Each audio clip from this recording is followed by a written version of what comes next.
Olá, pessoal. Boa tarde a todas e todos. Eu sou a Mariana Timo, atual coordenadora da Escola Brasileira de Espeleologia.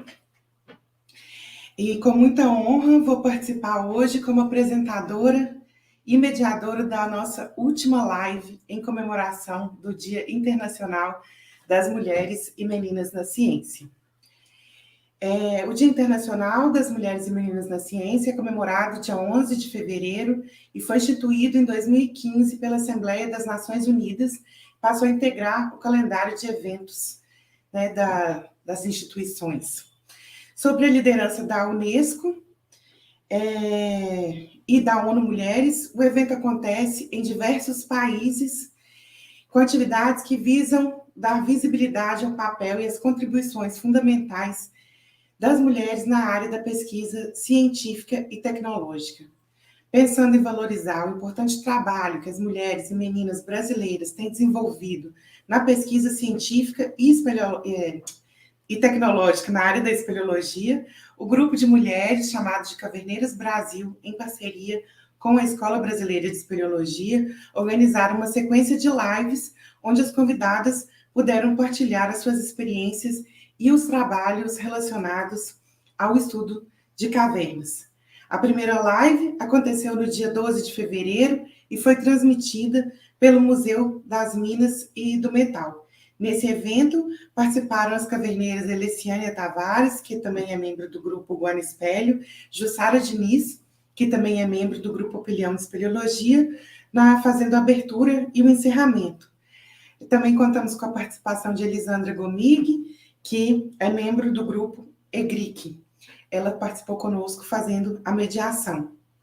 As caverneiras Mariane Normita, que é também do grupo Guana Espelho, e Brenda Almeida, fizeram uma apresentação mostrando uma retrospectiva histórica da atuação da mulher, na ajuda, né, na atuação da mulher, ajudando a transformar a espeleologia enquanto ciência no Brasil. Participaram também, nesse momento, importantes espeleólogas pioneiras nessas ações, que foram Eleonora Trajano, Georgette Dutra e Linda Gentry.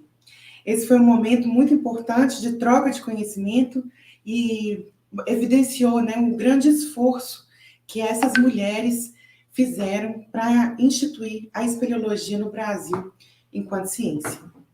A segunda live aconteceu no dia 19 de fevereiro e foi transmitida pela Sociedade Excursionista Espeleológica, SEE. Nesse evento participaram as caverneiras Eleciânia Tavares, que também é do Guana Espelho, a Débora Almeida, que é do Grupo Opinião de Espeleologia, fazendo a abertura e o encerramento. A mediação dessa live ficou a cargo da Laís Massuqueto, que é do GUP. A apresentação de abertura foi feita pela Bárbara Zambelli, que é da SEE, e ela mostrou a sua trajetória na ciência e na espeleologia. Na mesa redonda participaram as caverneiras Brenda Almeida, Carla Pereira, que é do Guana Espelho, e Cristiane Donato, que faz parte do grupo Espelho Nordeste. Cientistas em diferentes níveis, né, de maturidade, diferentes áreas de atuação, mostraram aqui suas angústias, suas dificuldades e também as suas importantes conquistas. Cada uma delas mostrou sua força, sua determinação para alcançar seus objetivos pessoais, intelectuais, profissionais e científicos.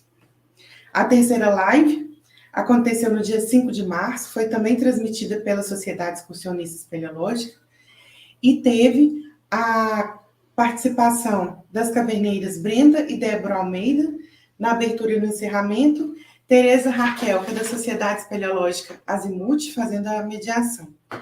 A palestra de abertura foi feita pela Rosângela Almeida, que é do GESMAR, que mostrou também a sua trajetória e a sua importante atuação no despertar das meninas para a ciência. Na roda de conversa participaram Elisandra Gomig, que é do EGRIC, Eleciânia Tavares, representando o grupo Caverneiras Brasil, e eu, representando a EBRE. Essas mulheres mostraram suas importantes atuações à frente de grupos de trabalho, envolvendo as áreas do karst e da espeleologia, né? Cada uma com desafios diferentes, com objetivos também diferentes, direcionados às suas áreas de atuação, mas com o mesmo objetivo, que é a divulgação e proteção do patrimônio espeleológico. Passaram por aqui já mulheres de todas as regiões do país, de diferentes áreas de atuação, todas elas cientistas. Mas ainda tem muita mulher para mostrar seu trabalho, não só na área da ciência, mas em todas as áreas que envolvem a espeleologia, como o esporte, a documentação, o turismo, entre outras. Isso demonstra o quanto esse espaço aqui é importante e deixa já um gostinho de quero mais. A gente está começando o evento já falando em despedidas. Essa é a nossa última live e esse discurso aqui com cara de encerramento é só a abertura desse último dia que está cheio de coisa legal, né? De mulheres importantes para falar um pouquinho aqui para a gente. Antes da gente iniciar a nossa última rodada, eu vou agradecer os parceiros, que foi o Museu das Minas e Metal e a Sociedade Excursionista Espeleológica, que participaram conosco aqui, fazendo a transmissão do evento. E vou agradecer também o Espelho Nordeste, que doou alguns exemplares do livro Jandaíra, Cavernas e Histórias Potiguares para serem sorteados ao final da programação. Vai ser divulgada uma lista de presença no chat, essa lista de presença que a gente vai usar para fazer o sorteio. Então, quem tiver interessado em concorrer a esse livro, que conta a história, da memória da espeleologia potiguar, demonstra a riqueza das grutas norte-rio-grandenses, a partir do conjunto espeleológico que existe em Jandaíra.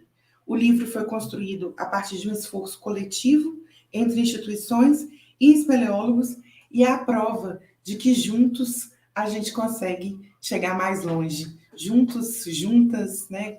O importante é o coletivo. Bom, sem mais delongas, a gente vai começar agora a nossa última rodada, que também vai ser transmitida pela Sociedade Excursionista e Espeleológica. A gente vai ter aqui a participação da caverneira Maria Lina Bichuete, que é do Instituto Brasileiro de Estudos Subterrâneos, da UFSCar. Ela vai fazer uma palestra de abertura, falando sobre a atuação das mulheres na bioespeleologia. E na nossa roda de conversa, a gente tem hoje Jéssica Galo, que também é do IPS, e a Lídia Dornelles, que é da colaboradora da karst. Vamos começar? Sem mais delongas? Chega para cá, Lina, vamos começar a nossa conversa. Falei demais, né? Agora vou deixar... Não, falou pouco. Lina, seja muito bem-vinda a esse evento. Você tem uma importante atuação também, né, na espeleologia, na bioespeleologia, e a gente está querendo te ouvir. Então, fala um pouquinho quem é você e já pode começar a sua apresentação, tá bom? Tá ótimo, obrigada, Mariana. Agradeço muito estar aqui, né? Super importante ter a nossa possibilidade em contar um pouco, não apenas trajetória, né, mas a questão das mulheres na bioespeleologia, ou espeleobiologia nacional, e como a gente enfrenta algumas dificuldades, às vezes muitas, e como essas mulheres elas estão encaixadas aí no mundo científico atuante, né, nacional. Então é um prazer, agradeço o convite, agradeço a todas as pessoas que organizaram, a quem está transmitindo, que eu sei que isso dá um super trabalho. E a minha ideia, né, de contar, né, eu sou a Maria Lina Bichuete, mais conhecida como Lina, atualmente sou professora associada aqui na Universidade Federal de São Carlos. Desde 2006 eu sou docente aqui, eu fui nucleada aqui, né, eu trouxe a minha linha de pesquisa que eu tive início desde o meu mestrado, junto ao laboratório da professora Eleonora Trajano, na USP de São Paulo, onde lá eu acabei seguindo essa trajetória de trabalhos com fauna subterrânea, tanto mestrado, doutorado, depois um pós-doutorado, que teve início lá e teve uma cooperação dos norte-americanos, dos Estados Unidos, tá? E durante o doutorado também eu tive possibilidade de participar de cooperações científicas no exterior. Tá? Então, isso é fundamental, inclusive, para o nosso crescimento, tanto intelectual e amadurecimento como pesquisadoras, né, que não é uma coisa fácil. Só que antes disso, eu já gostava de cavernas, né? Quando eu fui buscar fazer um mestrado na USP de São Paulo, eu me formei pela USP de Ribeirão Preto, eu já tinha muita paixão por cavernas. Eu fui me apaixonar por cavernas antes mesmo de entrar na graduação, então eu me considero uma caverneira. Eu comecei como caverneira e depois que eu fui para a vida acadêmica, eu tive uma luta muito grande em tentar continuar fazendo o que eu gostava, né? E fui atrás dos meus sonhos também. E tive também o privilégio de conseguir ser nucleada, né? Porque a gente tem que considerar também o fator sorte, eu acho, na nossa vida de pesquisador no Brasil, que é, no momento que você acabou um doutorado e conseguiu fazer aquele doutorado sendo financiado, abrirem concursos relacionados à sua área de pesquisa, que foi o que aconteceu, né? Abri uma vaga aqui na UFSCar de São Carlos, em zoologia. Eu sou zoóloga de formação, e acabei passando aqui como professora efetiva, onde nucleei minha ciência, minha pesquisa, fui muito bem aceita, né? Isso foi muito bom. E a partir de 2006, eu diria que o Laboratório de Estudos Subterrâneos ele se tornou ativo, formando alunos e alunas, desde iniciação científica, depois que eu fui para uma pós-graduação como orientadora, porque eu considero orientar em pós-graduação uma responsabilidade muito grande. A nossa responsabilidade é em conseguir nuclear essas pessoas depois em um possível mercado de trabalho, né? Eu me preocupo demais e atualmente eu tenho me preocupado mais ainda no caso da situação que a gente vive, né, de investimento em ciência no Brasil. Tá?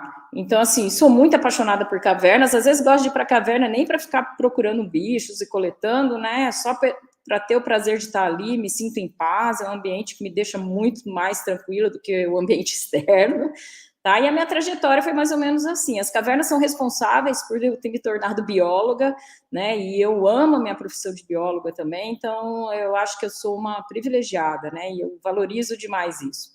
Tá?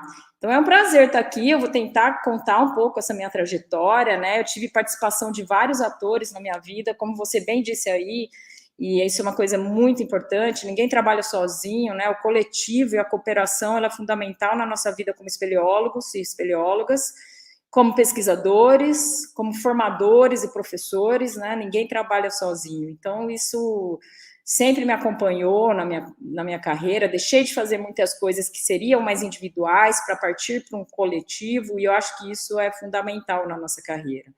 Acho que sucesso em carreira científica, né, e o que é sucesso, isso é consequência, né, o sucesso, quantos trabalhos você publicou, né, quantos animais você descobriu, eu acho que o sucesso maior é quando você vê aquele seu resultado sendo utilizado para algo maior e melhor, né? Como, por exemplo, proteger regiões, proteger cavernas, levar o conhecimento a comunidades, escolas e pessoas locais, né? E trazer esse conhecimento desses locais, né? Porque a gente aprende muito mais do que leva, tá? Então, eu acho que carreira acadêmica, que a gente fala, é tudo isso, né? Mesmo porque a vida acadêmica ela envolve ensino, pesquisa, extensão, né?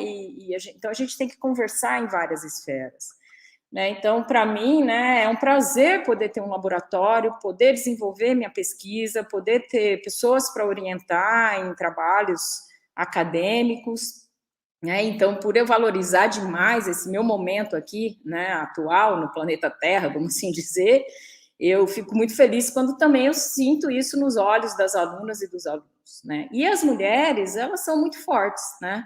Eu vim, né, de uma orientadora que era muito forte, que foi a Eleonora Trajano, na minha carreira científica ali, mas antes dela eu tive uma orientadora lá na iniciação científica, lá em Ribeirão Preto, que era extremamente forte também, uma mulher à frente do seu tempo, que foi a Helenice Mouro Varanda. Ela me fez ser uma mulher forte na ciência, né, eu considero isso. Então, eu acho que a nossa trilha como pesquisadoras e cientistas na espeleobiologia nacional e mundial, que nós somos muito bem nucleadas também, ela envolve força, coragem, inspiração, né, e uma série de outros fatores ali, paixão pelo que faz, né, e sempre tem em mente, por mais que a gente tenha momentos difíceis, não desistir, né.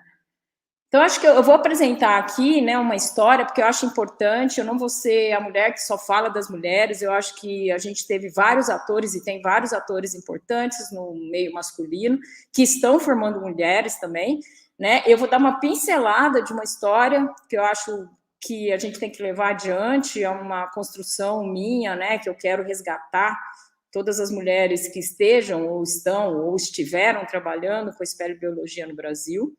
Tá?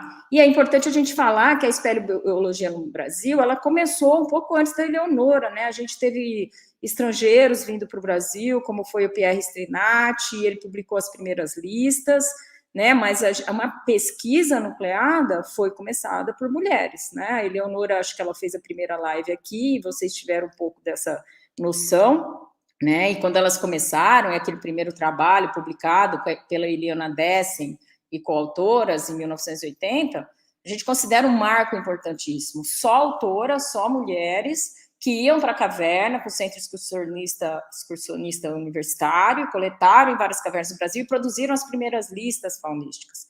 Né? E a partir daí a gente foi tendo outros pesquisadores trabalhando. Né? Eu fui uma das formadas em 2003, ali quando eu terminei meu doutorado. Tá? Então, eu vou apresentar aqui dois slides, né, bem gerais, e mais para deixar que as nossas meninas nas ciências, né, que vão vir aí na sequência, tragam a experiência delas.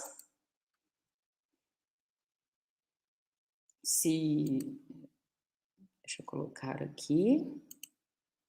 Acho que está aí, né?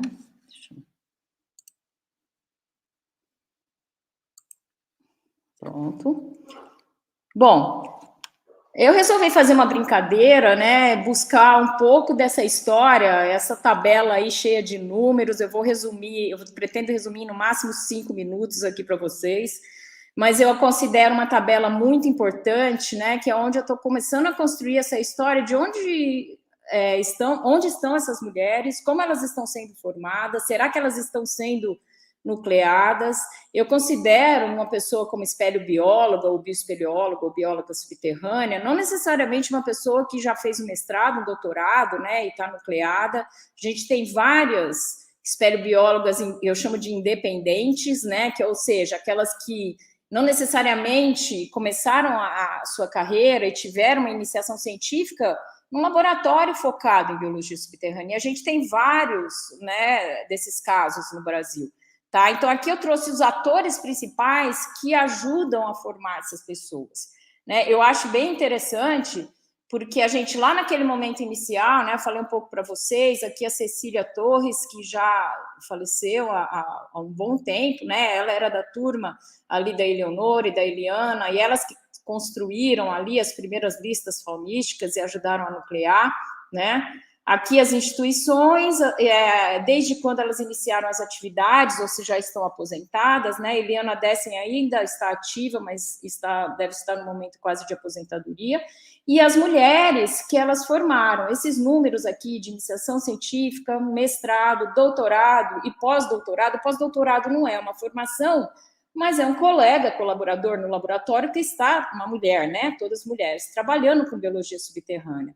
Quando possível, no próprio currículo Lattes dessas pessoas, né, que é onde eu baseei essa pesquisa, bem recente, né, de uma semana para cá, eu comparei o número de mulheres em iniciação científica que eles formaram em relação ao número total de alunos que eles tiveram, que está aqui entre parênteses, né? O Pedro Gnaspini, por exemplo, ele está quase se aposentando, né? A gente conversa ainda bastante, e ele teve uma participação muito importante em várias mulheres que, inclusive, continuaram depois na carreira acadêmica, início de carreira. Eu considero orientação e início de carreira mais importante. É ali que você vê a paixão da pessoa, como ela, de repente, você sente já que ela tem vontade em continuar, né? Tanto mestrado aqui, quanto iniciação científica, né? A gente, desde um estágio no laboratório, né? Já levo, por exemplo, eu já levo meus alunos para campo logo no início de carreira, na graduação, para eles até entenderem a dificuldade de se trabalhar e buscar esses animais, e até se apaixonarem e tornarem-se caverneiros, né? Porque assim, como eu fui caverneira, sou caverneira e me tornei uma pesquisadora, né? Uma espeleobióloga, tá? E sou espeleóloga, né? A gente tem uma série de pessoas que de repente começam na carreira científica e se apaixona tanto que pode se tornar um caverneiro, uma caverneira.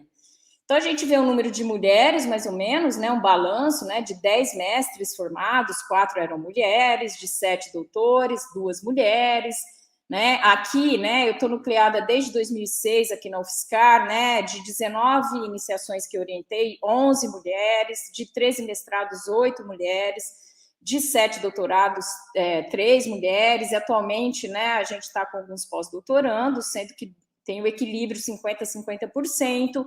No grupo de lavras, tanto o Rodrigo Lopes Ferreira quanto o Marconi Souza Silva, ele está um pouco mais embaixo, porque ele é nucleado mais recente ali, né? Então, a gente tem um balanço aí de 10 para 23, né, 18 para 39, 4 para 9, né, então um número maior, né, nucleado há mais tempo. A Janice é uma pesquisadora muito importante da Federal do Pará, né, que está com um projeto lá, tocando, né, mas na área mesmo subterrânea ela está menos envolvida, mas é uma pessoa que tem expertise na área, não é uma caverneira que foi para a ciência, mas é uma cientista que está trabalhando com cavernas, tá? E temos pessoas em outras universidades, na UFMT, né, que seriam homens, o Amazonas, o Henrico Bernardi, né, formando também mulheres, né, num número menor, porque o Henrico está nucleado há menos tempo e orienta em geral com morcegos e às vezes outros mamíferos e conservação, então necessariamente ele vai formar muitas pessoas em biologia subterrânea, especificamente mulheres. A gente tem esse balanço aí de 4 mulheres formadas, né? O Amazonas menos também. Aqui eu considero aquele grupo de pesquisadoras nucleadas que não necessariamente trabalham diretamente com cavernas, mas que são colaboradoras, né? Como a Ana Zanchetti, a Alessandra Bueno, a Paula Araújo, né, que tem colaborado muito com isso. É muito bom a gente ver que tem, né, as mulheres sobressaem na ciência como um todo também. A Camille, a Thaís e a Giovanna Monticelli, né, a Thaís e a Giovanna são pesquisadoras de lavras como pós-doutorandas, a Camille como pós-doutoranda pelo UFSCar, e já estão participativas, não só em formação, né? Aqui eu estou focando mais quantas mulheres elas estão aí, mais ou menos, vou falar assim, despejando no mercado, né? Não é bem assim o termo, mas eu acho legal falar. Mas também elas estão participando efetivamente de várias pesquisas, né? E já são formadas, já são doutoras, né?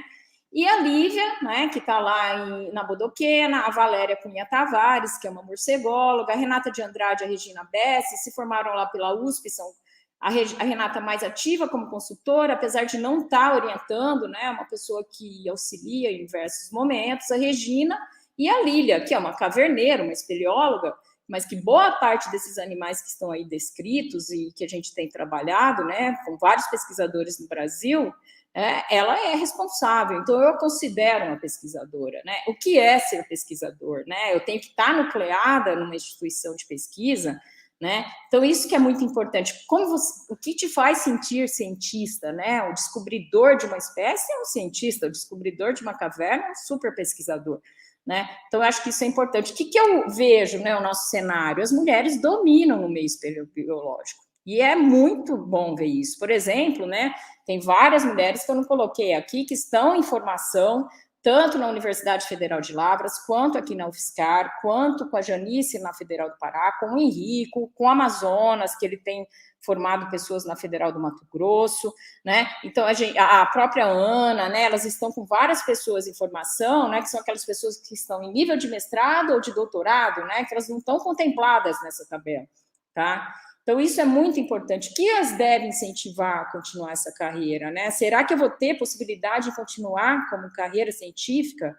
Né? Isso me afligia muito lá atrás. Quando eu estava no meio do mestrado, eu nem pensava nisso, se eu ia ser nucleada, se eu ia conseguir um emprego, né? Ou, no final do doutorado, eu ficava imaginando que eu sempre queria ser pesquisadora e cientista e continuar indo para a caverna. Um pouco de ingenuidade, né? Um pouco, às vezes, de imaturidade lá no meu momento, né? Mas eu acho que as coisas vão acontecendo na vida da gente na maneira que você busca e briga muito por seus objetivos também, né? Então, ter a possibilidade de estar nucleada aqui foi uma luta muito grande em busca da minha carreira científica também, que envolve também perdas, que envolve uma série de frustrações, né, que não necessariamente tudo são flores, quando a gente vê alguns resultados legais vindo, né. As mulheres, elas têm que ter uma força adicional, porque envolve também momentos em que você está como mãe, maternidade, né, e você não vai ser aquela pesquisadora tão ativa que as pessoas esperam que você seja, mas dentre essas mulheres que estão sendo formadas, que não têm os nomes aqui, mas elas, né, se sintam contempladas, por favor, espeleobiólogas do Brasil, eu sinto que elas são muito fortes, né? É admirável, né, ver algumas pessoas as que eu ando mais em caverna, as diferentes capacidades que nós temos, desde escaladoras, mergulhadoras, né, pessoas que não se deixam fraquejar, mesmo que em algum momento que esteja tudo dando errado ali. Então, ser cientista, né, quando a gente está dentro da caverna, a gente até brinca, né? Não existe hierarquia, não existe quem tem o mestrado, quem tem o doutorado, não tem nada disso, né? Ali fora, né, a gente tem que encarar, né, essas dificuldades como momentos em exercer, né, a cooperação, né, e a empatia ali, tá? Aqui, só para representar um pouco, né, o retrato de algumas dessas mulheres, né, no Brasil, né, a Lívia, a Valéria, a Ana Zanchetti, lá da Unicinos, a Tamires Zepon, a Alessandra, aqui umas coletas lá em Brejões, a Thaís, a Giovana, a Janice, né, lógico, é só uma pequena representação. Atualmente, no LES, a gente tem, eu estou com 8, né, pessoas ativas, né, entre iniciação, mestrado e doutorado, sendo que 4 é representado por mulheres. A gente está nesse balanço. Na verdade, o LES sempre teve um balanço maior de mulheres em relação a homens, entre 60% e 70%, né, de mulheres, a representatividade sempre foi maior. Tá? Então, isso eu considero também um fator muito legal. Eu acho que isso mostra a força das mulheres, né, tanto no desafio de trabalhar em cavernas, né, em coletas e prospecção, quanto também no desafio de seguir uma carreira científica, né? Eu acho que isso é muito fortalecedor, assim, para nós. Então, eu considero aí, né, que o LES, ele tem uma representação, uma importância muito grande em formar diversas mulheres nessa área da espeleobiologia, mas o que mais vai me deixar feliz é ver essas pessoas nucleadas e encaixadas, né, com a possibilidade de exercer o que elas gostam mais, trabalhando aí nas cavernas, desvendando esse mundo, descrevendo essas espécies, né? Então, a gente tem essa preocupação super forte aqui.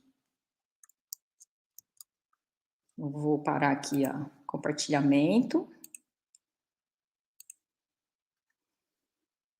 Acho que sim. Bom, acho que eu tinha um pouco isso para falar. Na verdade, eu quero mais ouvir do que falar, né? Eu quero saber o que vocês vão achar disso aí. Contei, minha trajetória começou, então, como caverneira, viu, Mari? E começou em 1989, eu era uma adolescente, né? Faz tanto tempo, a maioria aí não tinha nem nascido, mas isso foi crucial para definir e talvez me fortalecer. Me considero uma mulher muito forte, assim, mas em vários momentos eu fraquejo, né? E a gente não tem que ter medo em mostrar esses momentos que você se sente mais vulnerável e em pedir ajuda, né? E é o que você falou, exercer a cooperação e o coletivo é o que eu mais espero para as mulheres e meninas cientistas na espeleobiologia. E, por favor, aquelas que não estão nessa lista, sintam-se contempladas, porque vocês estão sendo ali formadas em vários momentos. É isso, estou por aqui. É isso mesmo, Lina. Você mostrou como que as mulheres elas têm crescido na atuação assim, a gente mostrou durante esse evento aqui que em todas as áreas as mulheres têm se destacando, né? Mas principalmente na biologia, justamente porque começou antes, né? Foi uma das primeiras áreas da ciência, da espeleologia, que as mulheres se envolviam. E aí você falou uma coisa engraçada aí, que você era caverneira, né? Assim, o Panicé, que é meu orientador, né, o professor Travassos, ele fala isso, olha, eu era buraqueiro, não era nem caverneira. É bem isso mesmo, a gente gosta de emburacar. Não entrava buraco, Depois que você vai entendendo como que a semente se forma, as fragilidades, vai se envolvendo. Primeiro você se apaixona, depois você vai se envolvendo e vai virando cientista. Então, acho que essa é a fase natural, vamos dizer assim. É isso mesmo. Bom, eu vou trazer para a nossa roda aqui, então, a Jéssica e a Lígia, que vão participar, né? Nós vamos fazer uma roda de conversa aqui. Sejam bem-vindas, meninas. Nós vamos conversar um pouco, né? Queremos conhecer vocês, a professora Lina, a gente já tem um pouquinho mais de intimidade, né? Eu vou convidar, então, a Lígia para falar um pouquinho quem é você, como que você se formou e um pouquinho da sua história, de como você entrou no mundo da espeleologia. Tá bem. Primeiro eu queria agradecer, né? Muito obrigada pelo convite, é uma honra poder participar aqui do evento de vocês, trazendo um pouquinho da minha história, um pouquinho da minha trajetória. E, assim, né, eu fiz um pouco o contrário de tudo isso que a Aline explicou, né? Eu comecei a minha vida espeleológica de ponta cabeça. Eu me formei na UFMG, né? Eu me formei bióloga em Ciências Biológicas em 2009 e confesso que estava bem desencantada com o ambiente acadêmico, sabe? Assim, eu me vi num momento em que eu não ia conseguir um emprego ou alguma coisa nesse sentido e saí para o mercado de trabalho, assim, nem me envolvendo mesmo com biologia, sabe? Saí para fazer outras coisas. E quando foi em 2013, abriu essa vaga na Cast, né? E aí eu apliquei para a vaga e acabei entrando. Então, eu hoje sou coordenadora técnica da espeleologia, da bioespeleologia da empresa, né, de consultoria Cast, Ciência Ambiental. E tenho 9 anos, então, de experiência, né, desde que eu comecei a trabalhar com estudos espeleológicos. E eu comecei do avesso porque assim que eu entrei na Cast, eu me descobri grávida. Então, eu tive uma reviravolta na minha vida, né? Assim, na verdade, eu entrei grávida sem saber, fui descobrindo, já estava trabalhando, fazendo campo, aquela loucura. E aí eu tive que buscar outro nicho, né? Porque assim, eu havia sido contratada para trabalhar com campo e eu acabei me vendo numa situação em que eu não podia mais fazer os campos, né? Então eu precisava entender qual era o meu lugar, qual era o meu espaço ali. E eu comecei a tentar buscar novas maneiras de conseguir trabalhar dentro da minha área como bióloga e dentro de uma coisa que eu estava me apaixonando, que era com espeleologia. Né? Então, eu comecei a buscar maneiras, argumentações científicas, a estudar, a escrever relatórios, fazer contatos com clientes e tudo mais, para que eu conseguisse, vamos dizer, me destacar ali dentro. Né? Não ser mais uma pessoa que, depois que o neném nascesse, eu voltasse da licença maternidade, eu não fosse mais interessante para o mercado de trabalho. Então, eu busquei isso, né? Fui correndo atrás mesmo de argumentações técnicas, argumentações científicas. Lina, esposa e algumas pessoas que formaram outras pessoas, e eu me considero ter sido formada, inclusive, pela Renata de Andrade, que trabalhava na Cast na época e me ensinou praticamente tudo que ela fazia, que ela sabia. Ana Paula Bueno também a mesma coisa. Então, eu acho que são pessoas que foram me mostrando outros caminhos e me mostrando que a ciência era importante, porque ali eu precisava de utilizar uma argumentação científica para conseguir entregar bons trabalhos, entregar bons estudos, né? E, enfim, convencer, fazer essa interface aí entre empreendedor, entre órgão ambiental, entre, né, os nossos clientes e tudo mais, convencê-los de que aquilo era importante, de que a conservação era importante, convencê-los, né, de que os projetos têm como andar desde que a gente trabalhe com conservação também. Então, a minha trajetória, assim, né, resumindo bastante, é mais ou menos assim. A gente começou um pouco de ponta cabeça, e aí, mais recentemente, eu passei no mestrado, né, e hoje a Aline é minha co-orientadora aqui na UFMG. Hoje eu estou fazendo um mestrado em ecologia aqui na UFMG, trabalhando com fauna subterrânea, né, também. E eu busquei o mestrado justamente para tentar me auxiliar nessa agregação de conhecimento mesmo, né, de trazer mais conhecimento para aquilo que eu tento aplicar no meu ambiente profissional. Então, assim, por mais que eu não tenha essa raiz super enraizada no ambiente acadêmico, eu acho que é muito importante a gente tentar buscar fazer essa interface e tentar trazer um pouco dessa divulgação, porque eu acho que o meu trabalho hoje, ele é um pouco disso, né? É divulgar um pouco essa questão da ciência, essa questão da espeleologia, para várias camadas da sociedade, seja empreendedor, seja órgão ambiental, seja ambiente acadêmico. Então, eu acho que é por aí. Eu acho que o caminho é mais ou menos esse, né? Sempre pensando na ética profissional, que eu acho que é o mais importante aí para a gente. Com certeza, Lídia. Me reconheço em algumas falas aí, principalmente nessas abordagens com os empreendedores, né? Que realmente é um caminho difícil, mas eu acho que assim, a gente está mudando um pouco a cultura, porque eu acho que é um pouco isso também, é cultural, né? Sim, com certeza. Bom, vamos trazer a Jéssica aqui para a nossa roda também. Seja bem-vinda, Jéssica. Fala para a gente aí quem é você e como que você entrou nesse mundo subterrâneo. Oi, Mari. Oi, Lina. Oi, Lígia. Oi, todo mundo que está aí assistindo. Eu quero agradecer já o convite por poder participar dessa roda de conversa. Bom, eu entrei na espeleologia na graduação. Eu entrei na graduação em 2010 e no terceiro ano eu fiz a disciplina da Lina, de vertebrados, e após a disciplina eu entrei no laboratório de estudos subterrâneos.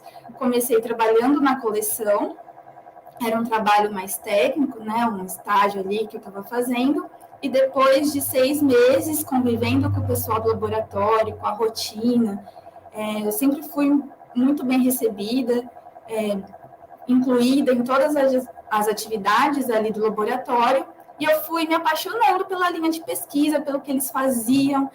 Eu participei das discussões de artigo, e aí, depois de 6 meses, eu pedi para a Lina me orientar na iniciação científica. E foi aí que eu comecei. Aí a gente começou com os diplópodes, que eu continuo com eles até hoje. E em 2014 foi a primeira vez que eu fui para a caverna. E aí eu pedi para a Lina também. Eu ficava, Lina, eu quero ir para a caverna. Aí ela me levou. Ela estava conduzindo 2 mestrados em Presidente Olegário. Aí ela foi levar a Tamires e o Léo para o campo e eu fui junto. E aí essa foi a minha primeira experiência em caverna e nunca mais saí, né? Estou aí até hoje.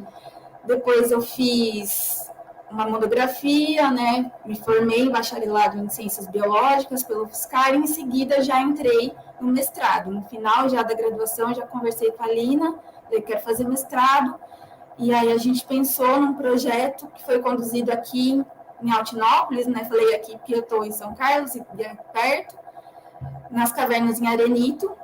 E nesse projeto eu fiz comportamento dos diplópodes, né? Pseudonanolene, fiz um estudo populacional e levantamento faunístico de 7 cavidades ali da região. Então, ali no mestrado mesmo foi quando eu comecei a ir com frequência para a caverna. E aí, participar ativamente, né, fazer ciência mesmo, indo em caverna. Terminei o mestrado e emendei o doutorado, que é o que eu estou fazendo, né, e comecei o doutorado em 2012, pela USP de Ribeirão Preto. O mestrado eu fiz na Ecologia da Federal, da UFSCar. Aí, para sair um pouco da zona de conforto, aí eu fui para a USP de Ribeirão e estou conduzindo o doutorado. Agora continuo com o mesmo grupo, os diplópodes, acho que foi amor à primeira vista, assim. Continuo trabalhando com o mesmo grupo, ainda agora eu estou me aventurando mais nos outros grupos dentro de diplópode, mas os pseudonanolenes são realmente a minha paixão. Gosto muito de ficar ali no laboratório, fazer os experimentos, escrever os trabalhos. De vez em quando a gente acaba atrasando uma coisa ou outra, mas eu gosto muito da carreira acadêmica, eu gosto muito de fazer pesquisa, eu gosto de ir para o campo, eu gosto do trabalho no laboratório. Então, continuei aqui no doutorado, faço parte de outros projetos, além do meu projeto de doutorado. Então, acompanho bastante o pessoal do laboratório a campo. Em 2020, a gente reativou o IBS, que é o Instituto Brasileiro de Estudos Subterrâneos, e aí eu fui eleita presidente. Aí, não estou fazendo isso sozinha, é claro, tem toda uma diretoria que está comigo ali, que é 80% mulheres nessa diretoria. Então, a gente reativou o IBS em 2020, estamos com 4 projetos aprovados, que estamos conduzindo, e essa foi a minha jornada aí, né? Meu trajeto acadêmico e profissional no meio subterrâneo, no meio caverneira. Bacana demais, Jéssica, sua trajetória também. E também me vi assim, igual você falou, como você comentou, né? Primeira vez você foi na caverna, depois ficou lá pentelhando a Lina para te levar de novo. Parece que tem um bichinho, né? Dentro das cavernas que pica a gente, né, Lina? Que a gente não quer mais parar de ir. É verdade, é bom estar lá dentro. Isso mesmo. Aproveita aí, você está falando, né, Jéssica falou aí que agora é presidente, é uma responsabilidade grande de uma instituição importante, o Instituto Brasileiro de Estudos Subterrâneos. Fala para a gente aí quais que são os desafios que você enfrenta, né, neste cargo. Você disse também que começou, né, o mestrado, já está emendando o doutorado, certamente aí também tem muito desafio, tem muitas dificuldades. Conta um pouquinho para a gente aí como que você enfrentou esses desafios também, quais são as suas dificuldades do dia a dia e como que você enfrenta também esses desafios.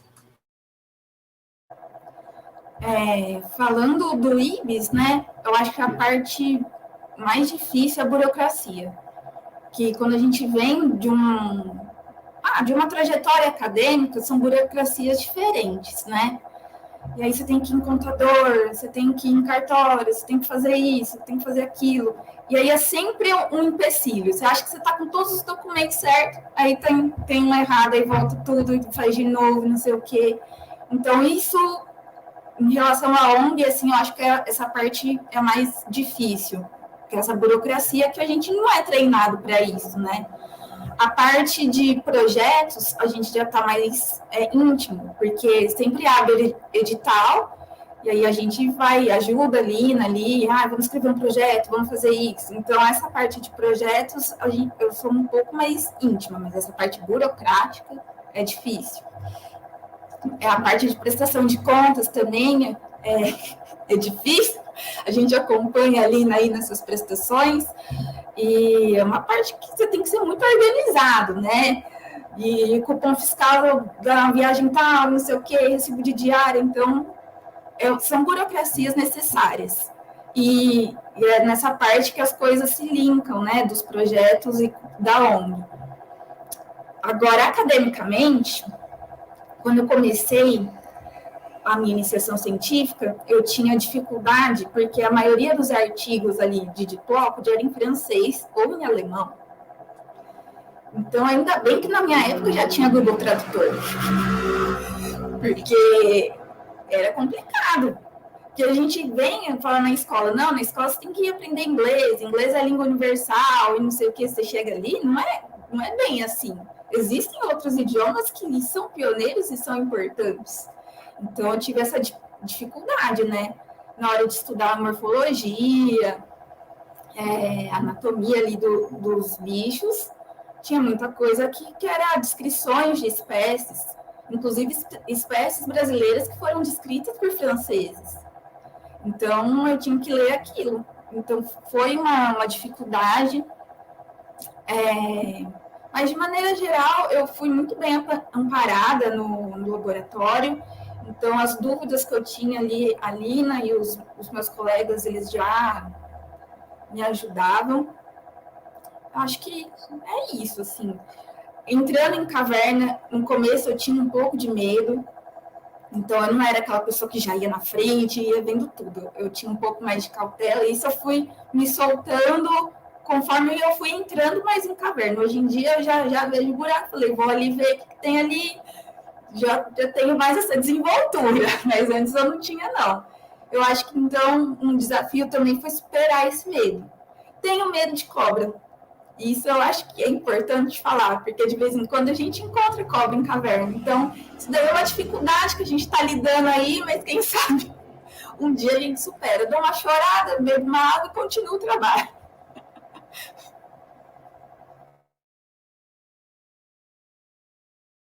Faz parte, né? Também tenho algumas aflições dentro desse ambiente, né? Às vezes a gente vai muito corajoso, mas às vezes também a gente passa uns apertinhos. A Lina também está à frente, né, do laboratório lá da UFSCar, também deve ter enfrentado muitos desafios.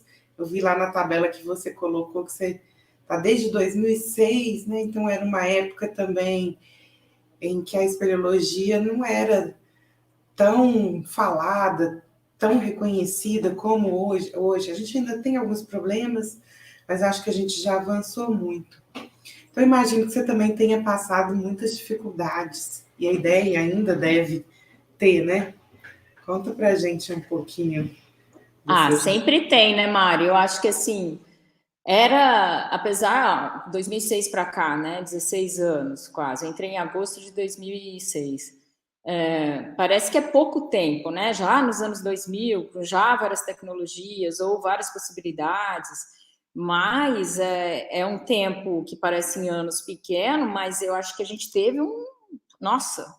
a gente tem um degrau gigantesco aí, né? E realmente, muitas dificuldades, desde se conseguir um projeto, né?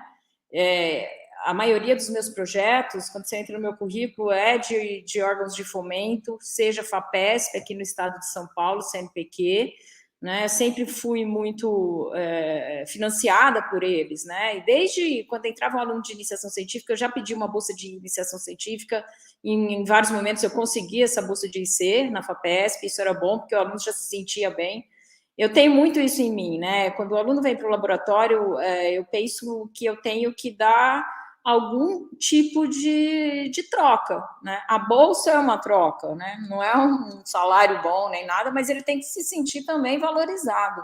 Aquela coisa, né, que às vezes biólogo pensa muito, biólogo não liga para dinheiro, não sei o quê, não é por aí, né? Eu acho que todo mundo tem que ser remunerado pelo trabalho que faz. E, infelizmente, assim, né, no Brasil é um pouco difícil conseguir essas bolsas de IC, e era muito mais difícil naquele momento passado, né? Porque era uma ciência que a gente ainda tinha, em alguns locais, tinha gente que falava, nossa, como você trabalha em caverna, né? Apesar de já ter muita coisa publicada, já ter pessoas trabalhando em diferentes áreas no Brasil, não só a biologia subterrânea, mas, às vezes, era difícil fazer um projeto para justificar por que era importante eu ter um financiamento naquele projeto, né? E lá você pega, eu consegui vários financiamentos, ainda bem. No atual momento, é um momento diferente, a gente tem vários editais se abrindo por causa da legislação espeleológica, que são essas verbas de compensação, então é uma outra linha de financiamento, outro escape, muito bom, porque é a possibilidade de se conseguir projetos e conseguir bolsas para alunos, né, e alunas. Então, acho que é um momento interessante, né, que a gente tem vivido desde quando o decreto foi publicado, 6640, em 2008, mas eu tenho visto isso só de 2 anos para cá, editais se abrindo e a possibilidade de financiamento, porque antes disso eu nem sabia que existia essa possibilidade. Então, eu consegui um projeto, esses projetos do IBS, né, que é essa ONG independente, são projetos mais do IBS, mas que o laboratório, ele auxilia, né, então, a contrapartida é do LES também, tá, mas eu tenho também um projeto Lina LES solo, né, que é relacionado à verba de compensação, que foi aprovado há cerca de um ano. Então, eu estou sentindo essa realidade agora, Mari, assim, da possibilidade de ter mais financiamento. E por isso que eu falo muito para as espeleobiólogas e biólogos do laboratório, eu falo, olha, vocês estão no momento que pode ter mais mercado, e tem mais mercado de trabalho, né? Inclusive, se você se aplicar bem, estudar bem esses conceitos, tem várias linhas que estão descobertas, né? Eu e a Lígia, a gente conversa sobre isso, né? Uma pessoa que trabalha mais com isso, ou com uma análise, ou com um bicho específico, para taxonomia e sistemática, igual a Jéssica trabalha com isso, né? Um grupo importante que é muito comum em cavernas, que são os diplópodes, para várias linhas de pesquisa. A pessoa tem que saber mais ou menos para onde ela quer ir, né? Ela tem que saber pular nesse trem quando esse trem está passando.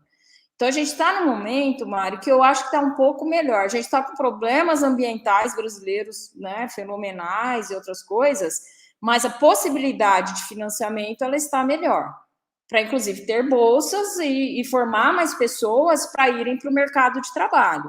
E é muito importante, igual a Lígia, ela traz uma outra realidade para nós também, né, que é a questão do mercado de trabalho ali, né, essa burocracia que a Jéssica falou, é 1/10 do que eles enfrentam nas empresas de consultoria, você também, né, Mário? Né, vocês têm um outro desafio, né, como mulheres e como, né, consultoras aí. Então, acho que esse é um grande desafio ainda, você não pode parar. Eu tenho uma coisa que eu acho que liberdade de ideias é tudo para um pesquisador.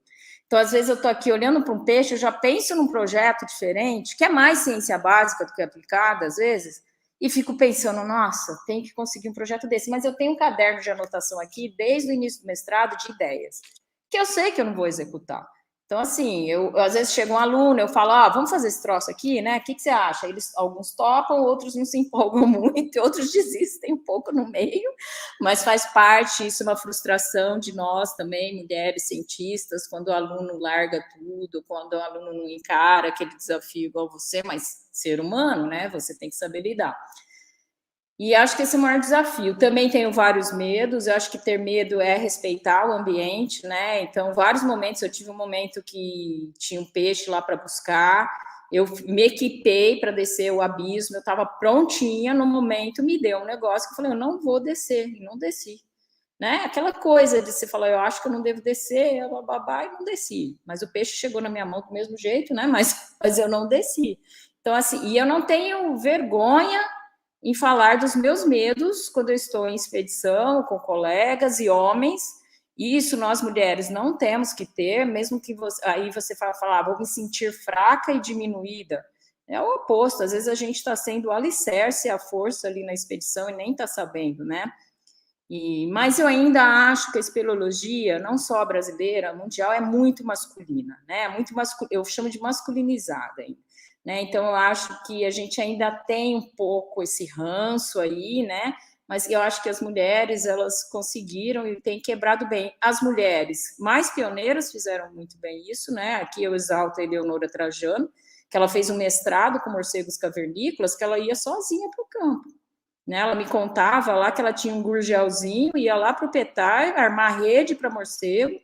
Foi o primeiro trabalho com movimentos de morcegos no Brasil que ela fazia marcação e captura, a mulher ia sozinha, né? Então, imagina isso, tá? E eu também, às vezes tem que ir, né? Uma viagem de 1.800 quilômetros, pego a caminhonete. Nossa, você dirige caminhonete? Eu falei, de onde essa pessoa tira da cabeça que mulher não dirige caminhonete 4x4? Mas, ao mesmo tempo, né, esses desafios, às vezes você passa uns perrengues ali de gente que tem umas falas, né, nada a ver, muito machistas, no meio de uma caverna, aí você fala, não vou nem responder, vou ficar na minha, melhor ficar quieta, tá? Ao mesmo tempo, você tem que abrir mão de algumas outras coisas, né, convívio familiar e essas, né, mas eu acho que a vida é isso, né, você tentar equilibrar o que você gosta muito, né, de diversas maneiras, que seja a família, né, a família importantíssima, está do nosso lado, né? E às vezes abrir mão de uma viagem para campo que você estava esperando para ficar com a família também e cuidar das pessoas que você ama. Então, acho que os desafios foram vários. Já chorei também dentro de caverna. Igual a Jéssica tem essa paura de serpentes e a gente sempre se preocupa quando ela está na expedição em verificar se não tem nenhuma por ali, respeitar os medos alheios, né? E estar ali presente para se cuidar, tá? Já tive decepções acadêmicas, já tive casos de um trabalho que está para ser publicado, a pessoa vai lá e publica 3 meses antes, aí você se sente um lixo, 1 semana e meia, né? Mas vida para frente, vida que segue, aí você já encara outro trabalho e faz outra coisa. Eu acho que são vários desafios, mas eu acho que a gente não pode desanimar em nenhum momento. Mesmo com a pandemia, esses últimos 2 anos não foram fáceis para ninguém. Eu não gosto de falar, para mim foi difícil. Não foi fácil para ninguém, né?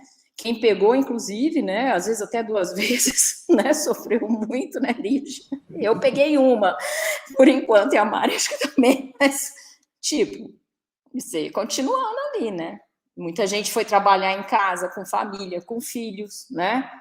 Com o marido mais em casa, né? Tudo, mas difícil para a mulherada, né? Então, acho que desafios imensos. Verdade. A vida realmente é feita de escolhas, né? A gente, ao escolher uma coisa, a gente está perdendo de viver outras. Acho que o importante é a gente buscar o equilíbrio entre tudo que a gente quer fazer. A gente, às vezes, também projeta os nossos desejos nas outras pessoas, né? Você vive isso muito na academia, eu vivo isso muito na minha empresa e também na Hebe, né? Às vezes eu quero fazer um monte de coisa, mas as outras pessoas talvez não estão tão empolgadas com você, né? Então a gente precisa também saber administrar essas questões, né? Então são muitos desafios mesmo. Mas também quando a gente conquista, é muito bom, né? Assim, a gente tem um retorno que é muito bom. A Lígia já começou a falar um pouquinho das dificuldades dela, né, com relação à gravidez. Imagino que isso realmente deve ter sido um desafio muito grande no ambiente de trabalho como um todo, né? Não só por você estar entrando na empresa, mas é uma nova vida, uma nova rotina, né? Várias, conciliar essas duas questões, né? Fala um pouquinho para a gente desse desafio e se você teve outros desafios também, né? Outras dificuldades. Não, a questão pessoal, assim, eu acho que todo mundo algum dia vai passar, né? Igual vocês já estão comentando, prioridades é o que a gente tem que estabelecer a vida inteira, né? Então, a partir do momento que eu tive essa dificuldade, eu tive que me virar, né? Eu tive que aprender a fazer outras coisas, porque ali naquele momento o campo não era mais uma opção. Mas eu acho assim, saindo um pouco assim da questão pessoal, eu acho que na questão da consultoria, né, que é o que eu mais atuo, né, já tem 9 anos que eu tô na consultoria, eu acho que uma grande dificuldade que a gente tem são os olhares preconceituosos de pessoas falando, é vendido. Trabalha na consultoria, não está nem aí para o meio ambiente, não está preocupado com isso, sabe?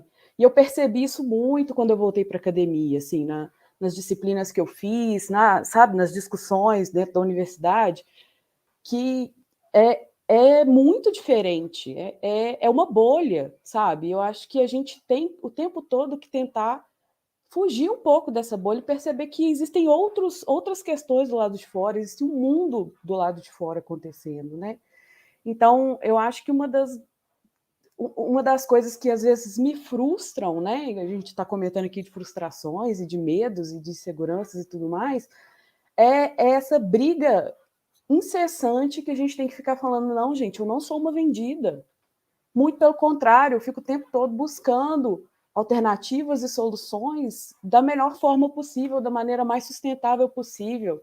Né? Claro que existem todas as burocracias, todos os empecilhos que o mundo nos impõe às vezes, né? Principalmente no licenciamento ambiental, Mas eu acho que isso é uma das grandes frustrações, assim. Parece que a gente trabalha, e no final das contas vem uma pessoa e fala, você é vendida, sabe? Então, eu acho que isso é uma das grandes dificuldades assim, que eu tenho que trabalhar em mim, né? E, claro, a consultoria, né? O ambiente também me proporciona isso, mas é vida que segue, sabe? Eu também não posso, a gente não pode ficar só se martirizando ou se atentando para esse tipo de comentário que são, né? Que acabam assim com a gente, assim, com a nossa, com o nosso humor. E às vezes a gente está tão empolgado para fazer alguma coisa e vem alguém, não, você é doido, você está na consultoria, você não pode fazer isso não. Então, realmente, eu acho que esses desafios, assim, para nós, não só mulheres, né, eu acho que todo mundo, assim, que a gente enfrenta, são bem complicados e são inerentes, assim. Eu acho que mudar a cabeça das pessoas é muito difícil.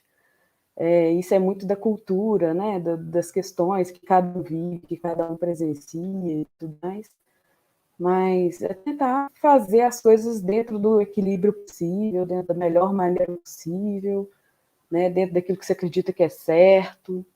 E eu acho que esse, para mim, assim, profissionalmente, dentro da carreira, é um dos maiores desafios. Filho, família, isso daí a gente toca, né? Ninguém nunca morreu disso. Meu pai falava isso comigo, ninguém nunca morreu de ficar porque teve filho, porque teve dificuldade, porque agora falaram comigo, você é doido, você vai fazer um mestrado, você tem 2 filhos, aqui, ó, a Alina é uma. Você tem 2 filhos, você tem marido, você tem família, você trabalha. Eu falei, gente, mas é carro apertado que anda. Então, vamos embora. Tem que andar, vamos andar, né? Mais ou menos por aí. É isso mesmo. Você falou uma coisa aí interessante, que eu também vivo, né? Assim, acho que a gente está numa mesma linha, né? Então, eu me reconheço em várias coisas que você fala aí, né? Então, eu tenho uma empresa de consultoria também, né, que é a Espelaion, e atuo como coordenadora da EBRE, que é a Escola Brasileira de Espeleologia. Então, eu vivo também vários conflitos no dia a dia por causa disso, porque muita gente questiona se não é um conflito de interesses, por exemplo, essas duas atuações, sabe? Agora que a gente começou o programa de capacitação, por exemplo, eu escutei muito isso, que eu ia formar profissionais para minha empresa, sabe? Que eu, na EBRE, formaria profissionais para minha empresa. Então, às vezes, as pessoas elas não entendem os seus objetivos, né? E depois que estão fazendo o curso, aí fala, não tem nada a ver, né? O curso não tem nada a ver com a questão profissional, é para formar espeleólogo mesmo, que legal. Só que, assim, isso te gera um estresse, né? Você precisar ficar respondendo essas coisas. Então, assim, são desafios mesmo, né? Você provar que você consegue fazer duas coisas com objetivos diferentes ao mesmo tempo, né? E consegue separar. É difícil, né? Mas é possível. Então, você ficar justificando isso também gera um estresse, né? Mas a Elessiânia falou isso na última roda, que as mulheres, elas são muitas, elas são várias, né? Então, a gente consegue, igual um povo, fazendo um monte de coisa ao mesmo tempo, né? Legal. Vocês 3, né, são cientistas, cada uma também num estágio diferente de maturidade dentro da academia. Queria que vocês falassem um pouquinho, vamos começar pela Jéssica agora. Como que você divulga a ciência no seu dia a dia? Eu sei que você está fazendo o seu doutorado, né? Você está à frente aí do Instituto Brasileiro de Estudos Subterrâneos. Então, claro, né, que você está produzindo ciência, mas como que você faz essa divulgação? Aí depois Lina fala um pouco, Lígia fala um pouco também sobre esse assunto. Então, eu reconheço que eu não sou, assim, a super divulgadora, né? Porque a gente tem pessoas que são carismáticas mesmo, né? Para divulgar, que tem desenvoltura para isso. Eu sou super tímida. A Alina até falou, faz um vídeo falando. do seu doutorado, não sei o que, eu vou fazer. Mas eu sou mais travada nesse aspecto. Mas o laboratório, junto com o IBS, a gente tem uma iniciativa que é o Cavernícola da Vez. A gente faz postagens no Instagram e divulga a fauna cavernícola, né, as espécies de cada região, primeiro troglóbio, primeiro opilião, Então, a gente tem essa abordagem, né, de divulgação, e a outra são alguns folders que a gente faz também e que a gente leva nos campos, né? Então, quando a gente vai, por exemplo, para a Serra do Ramalho, a gente leva folder, leva o que a gente tem de material de divulgação científica, a gente leva. E a conversa também direta ali com a comunidade, né, com os guias que acompanham a gente, às vezes a gente para em algum lugar para comer, as pessoas perguntam. Eu acho que isso também é um jeito de divulgar, né? Mas, assim, falar que eu faço vídeos e faço coisas assim para divulgar, eu não faço, não. Mas a gente atua mais nessa parte. Vou nessa linha, né, Mari? A gente tem essa preocupação em todo projeto que a gente começa numa região, a gente quer levar informação.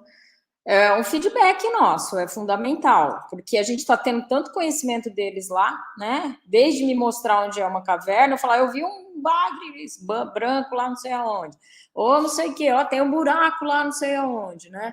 Então a gente se sente na obrigação mesmo de levar algo, né, que possa ser produzido, contando um pouco a história do que é a nossa experiência, né, que é mais esse meio científico. Então, assim como a Jéssica falou, né, a gente investe uma parte da verba do laboratório para isso, para impressão de material de divulgação, inclusive material impresso livrinho, cartilha. A gente está produzindo uns e-books agora, mas a nossa preocupação é que, assim, o e-book é legal, né? A gente está começando a produzir o primeiro, mas a gente tem que levar impresso, porque tem lugar que a internet não chega, né? Que ainda é bem ruim o meio digital. Então, a gente sempre se preocupa em imprimir e levar também impresso quando vai para viagem de campo, né? Até uma disciplina nossa antes de qualquer viagem de campo. Gente, tem material impresso para levar? De onde é? É do Petar, é da Serra do Ramalho, é lá de Goiás, né? Então, a nossa preocupação grande. Mas, assim como a Jéssica falou, ser divulgador científico eu considero uma profissão à parte, é muito difícil, né, o divulgar, apesar de ser a nossa obrigação, né, então a gente tem discutido muito isso na nossa sociedade científica, que é a SBI, né, que é a de ictiologia, que eu faço parte, e a própria SBZ, que é a Sociedade Brasileira de Zoologia, né, a dificuldade que ainda a gente tem em fazer chegar essa informação de uma maneira mais palatável para o público em geral, tem que chegar. Porque é assim que você sensibiliza, né? Assim que você tem trocas, assim que eles se sentem valorizados, né? Eu tenho um meio muito de agradecimento, que é quando eu descrevo uma espécie do lugar que a pessoa me ajudou, eu já homenageei vários mateiros e guias, né? No nome da espécie, que é um jeito de eternizar aquela pessoa e de dizer para ela o quanto eu sou grata. Em alguns casos deu muito certo, como, por exemplo, lá o Ramiro, o bagrinho lá, que é o Ramirói, ele protege aquele bagre com unhas e dentes. Então, eu sei que o bagre está mais protegido pelo Ramiro do que se estivesse numa unidade de conservação, e tá, né, que é lá em Terra Ronca. E isso é muito legal. E é mais legal porque você cria um laço de amizade que é até o fim da sua vida. Assim. Eu tenho uma amizade com o Ramiro que vai acabar quando um dia um de nós for embora. Então, isso é legal. Então, divulgar é fundamental. Eu acho que a gente ainda tem vários poréns, assim, no laboratório, mas a gente está tentando investir um pouco mais nisso, assim. A pessoa tem que ter o dom mesmo, né, de interlocutar, falar, né. E eu queria fazer só um parênteses, achei muito bom a Lídia ter trazido isso, essa questão dela sentir, né, ainda a gente falar, né, você é vendido, desculpa mudar de assunto aqui, mas isso é muito grave, porque é uma maneira, é um preconceito descarado, eu falo isso, não é velado, não, esse é descarado, né, a gente, às vezes, nós mulheres, a gente não é, a gente, por ter essa coisa meio maternal, mesmo sem ser mãe, às vezes a gente tem isso no coração, né, de ser muito maternal, né, de querer cuidar e se preocupar muito, né, eu acho que a gente deixa passar muita coisa e não percebe que aquilo pode ser um comportamento preconceituoso, não, é um comportamento de assédio moral e outros assédios. a gente demora, eu mesma, demora para a ficha cair em vários momentos. E é isso que a Mari falou, eu estou em outro momento da carreira que de vocês duas, né? Então, era para eu estar mais esperta quanto a isso. Mas em vários momentos eu deixei muita coisa passar em comportamentos e comentários que na hora eu não tive reação e não percebi que poderia ser um assédio, que poderia ser preconceituoso da parte da pessoa. Mas é um absurdo ainda, para mim, pessoas no atual momento, e dentro de universidades, que é onde chega muita verba e muitas consultorias, né? Vários pesquisadores prestam consultoria e mantêm seus laboratórios com verba de consultoria, que eu sei, o Museu de Zoologia assim, a USP de São Paulo, a USP de Ribeirão com a parte de ICTU, Federal do Rio Grande do Sul, que é verba de consultoria para ajudar a manter os laboratórios. Então, esse tipo de comportamento é muito triste, né, em se ouvir, né? Bem chato, para não dizer outra coisa, preconceituoso. Além de ser uma linha de trabalho para o biólogo, né? Porque muita gente fala, fez biologia, vai ser professor. Não, você pode atuar na consultoria, por exemplo. Então, é uma área de trabalho para a gente, né? Então, a gente não pode ser preconceituoso, sendo que amanhã você pode fazer esse trabalho. E é um trabalho honesto, entendeu? O importante é a gente ser ético. O antiético ele vai ter em qualquer lugar, né?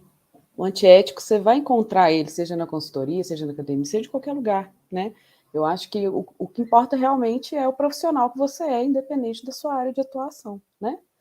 Mas é por aí mesmo, assim. Eu acho que eu também não sou uma pessoa que sou reativa, sabe? Às vezes eu ouço as coisas e falo, meu Deus, será que eu devia ter respondido alguma coisa? Às vezes eu fico calada e não sei como responder naquele momento. E às vezes eu fico remoendo, falar, ai, que ódio, por que eu não falei? Mas eu acho que são as dificuldades, né, que a gente vê, que a gente vivencia e que eu acho que a gente tem que tentar mesmo combater no nosso dia a dia, né?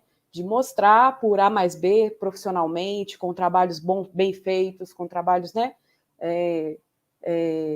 Enfim, que agregam, que trazem essa questão de conservação para mostrar que não é só isso, né? Consultoria não é isso. Não é para isso que a gente veio, né? Mas eu até esqueci a última pergunta, Mariana. Então, é importante a gente conversar sobre essas coisas, né? Acho que são dores que são comuns. Nós estamos aqui representando outras pessoas. Então, assim, existe hoje um mercado grande da consultoria. Eu já ouvi diversos comentários preconceituosos, né? Inclusive dizendo assim, o quanto que nós nos beneficiaríamos, por exemplo, com a mudança do decreto, né? Então, assim, existem empresas, existem instituições, pesquisadores e pesquisadores. Então, assim, não é só na consultoria que estão as pessoas vendidas, por exemplo. Né? Não, estamos dizendo aqui também que não tem. Uhum. Tem também, né? Assim como tem vendidos também na ciência, né? Nas instituições. Então, assim, isso a gente precisa executar nosso trabalho com ética. A gente precisa, eu falo sempre assim, olha, eu quero botar minha cabeça no travesseiro à noite e dormir. Se eu fizer isso, eu tenho certeza que eu estou executando um trabalho decente, com ética, né? Que eu estou coerente com aquilo que eu penso. Então, eu acho que é assim que a gente tem que seguir, né? Mas eu estava querendo perguntar, né? Inclusive você que tem uma atuação diferente das outras duas, como que você faz a divulgação da ciência no seu dia a dia? Eu lembrei. Então, a consultoria, ela tem essa vantagem, assim, porque como a gente permeia por várias camadas ali da sociedade, seja o empreendedor, seja o órgão ambiental, seja a academia, em que a gente tem que buscar informações ali também, eu acho que a nossa divulgação ela fica um pouco mais restrita para aquelas pessoas que precisam desses estudos espeleológicos. Né? Então, assim, eu acho que no campo da consultoria a divulgação é um pouco mais interna. Então, muitas das vezes a gente promove alguns eventos em que a gente traz, né, pessoas. Eu acho que também isso daí foi um pouco de sorte que eu tive na vida, assim, de ter entrado numa consultoria em que o Augusto Auler, né, que é o nosso diretor, ele é muito acadêmico e ele gosta muito de trazer essa questão da academia para dentro da consultoria. Então, Então, a gente já teve oportunidades, por exemplo, de trazer palestrantes de fora, né, em que a gente teve esse contato e que a gente busca, né, sempre essas informações para constar nos nossos estudos, para abordar esses nossos estudos. E fora as exigências também, assim, que até ele mesmo traz para a gente, né, de ser trabalhos bastante robustos, de trazer informações confiáveis, de fontes confiáveis, né? Então, eu acho que a nossa divulgação ela fica um pouco mais restrita, mas eu acho que ela é bem, como que eu posso dizer? Ela é bem importante, ela não deixa de ser, né? Por ser restrita, ela não deixa de ser importante. Então, eu acho que por mais que às vezes a gente não faça nada, não tenha tantas publicações, embora o Augusto me cobre muito isso, de fazer publicações e tudo mais, o nosso dia a dia também não permite muito, né? Porque a consultoria é uma loucura, assim, trabalhar, entregar relatório, fazer as coisas, entregar, porque o órgão ambiental está ali pedindo o seu documento naquela hora, você tem que protocolar, e eu acho que o mais legal também, que a consultoria trouxe para mim, foi eu poder entender por que eu estou ali, sabe? Eu acho que eu conheço muitos colegas biólogos assim que às vezes estão trabalhando para consultorias, não sabem nem para que estão fazendo aquele trabalho, não sabe nem para que está fazendo um levantamento de fauna, está só fazendo e entregando, às vezes não entende o objetivo daquilo, nunca participou de uma CMI, que é uma Câmara Técnica, né, de mineração, para saber que tem várias pessoas que estão envolvidas naquele processo, tem uma sociedade civil, né, tem os ambientalistas, tem o empreendedor, tem a academia, tem a universidade, então é muito diverso, o mundo é muito diverso, e por isso que eu sempre falo que a gente tem que tentar sair da bolha, sabe? Porque não é porque é a minha opinião que ela está certa, não é isso, sabe? Tem várias opiniões, é muito plural, e divulgar isso, poder estar falando sobre espeleologia, poder estar falando sobre conservação de cavernas, já é uma divulgação, né? Embora também eu não seja a pessoa mais tranquila para falar, não, eu não sou da que gosta da exposição, mas eu acho bacana, assim, poder fazer isso no nosso dia a dia, sabe? Eu acho que é mais ou menos por aí. Sim, com certeza. A gente tem essa dificuldade, assim, enquanto cientista, enquanto pesquisador, de fazer a divulgação do nosso trabalho. Às vezes a gente está tão preocupado em executar as pesquisas, em, né, fazer o trabalho propriamente dito, que a gente esquece de olhar ao redor. E trazer a comunidade, explicar o que a gente está fazendo, é muito importante, né? Porque às vezes eles ficam vendo a gente, o carro parado ali, né? O que é aquele povo? O que eles estão tanto fazendo ali? Né? Instiga eles também, né? E eu também acho que a consultoria também faz ciência. É claro que a gente não tem o mesmo tempo para desenvolver uma pesquisa, porque não só os órgãos ambientais, mas os empreendedores, assim, eles já contratam querendo relatório, né? Já assina o contrato, que dia que você entrega o relatório. Então, assim, o time é e diferente. Até você explicar que você precisa de fazer um projeto, que você precisa pedir uma licença de coleta. Ixi. Isso, e a biologia, então, né, precisa de 2 campanhas, que já são poucas 2 campanhas, né? Mas explicar isso, que você ainda tem que tem que fazer 2 campanhas, é a morte, né? Mas só um parênteses, a ciência está por trás, porque o método de coleta que você usa, um protocolo de amostragem específico, uma análise estatística, então, assim, está linkado, né, Lídia? Não tem como. A consultoria e a ciência, elas estão linkadas.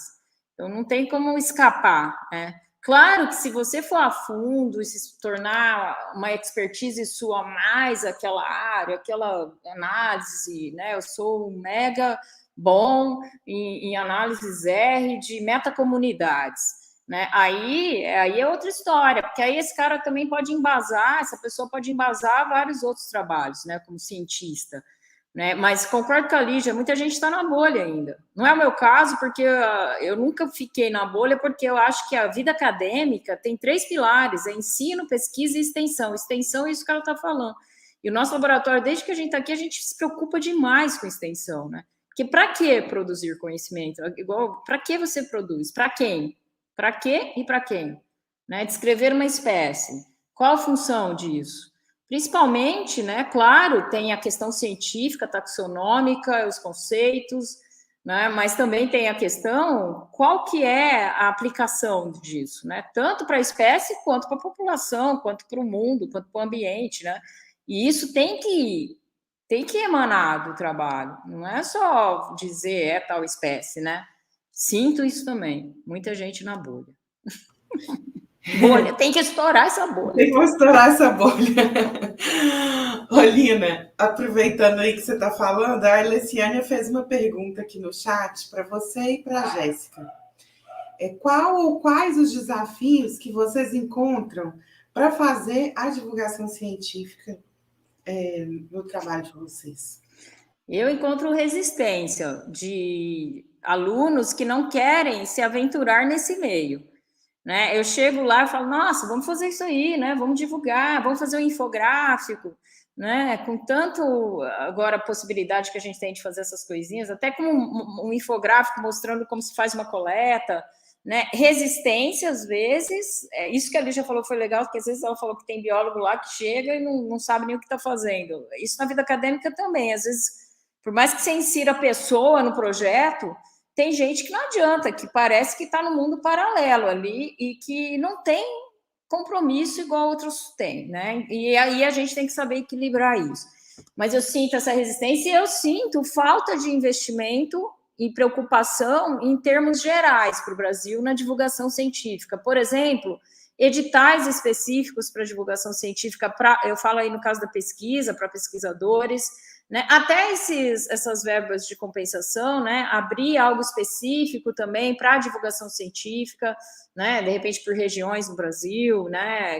Onde a gente tem a possibilidade de impacto e também possibilidade de faunas únicas e até mostrar, né? Nessa divulgação mostrar a importância da economia e dos empreendimentos, porque ninguém vive sem ferro, sem cimento e outros bens, né? E sem energia. E também a importância do meio ambiente, né? Mostrar se é possível e como se fazer esse equilíbrio. Eu sinto uma dificuldade muito grande ainda em ver. A dificuldade é falta de direcionamento de projetos, financiamento. Se for para os órgãos de fomento, então, que são federais e estaduais, né? São pouquíssimos os editais. A FAPESP aqui ainda abre alguns, mas é muito difícil conseguir. Então, acho que é isso. Por quê? Eu acho que o divulgador científico poderia estar se formando desde a iniciação científica, mas alguns alunos acham que isso não é ciência, né? Ciência é você fazer outras coisas, e é ciência, né? Então, acho que, não sei o que a Jéssica acha. Eu concordo com tudo.